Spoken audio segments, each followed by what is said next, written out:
আমি একটা ছেলেকে খুব ভালোবাসতাম, এমনকি আমার মনে প্রাণে। আমি আমার ফ্যামিলির চাইতে বেশি তাকে ভালোবাসতাম, খুব বিশ্বাস করতাম। তাকে ছাড়া আমি থাকতেই পারতাম না। সেও আমাকে খুব ভালোবাসা দেখাইতো, কিন্তু আমারটা ছিল রিয়েল ভালোবাসা, তারটা ছিল আবেগ। বলবেন কেন? সেটার উত্তরই আমি দিচ্ছি।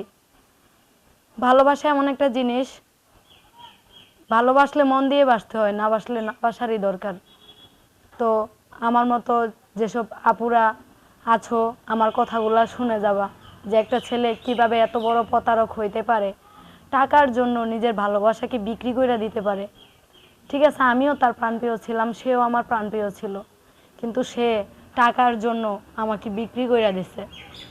এমন একটা জায়গায় বিক্রি করছে, আমি এখানে বাইরের আলো কি জিনিস আমি দেখি না, কি চাঁদ কি সূর্য আমি দেখি না, এরকম একটা বন্দিঘরে আমি আছি।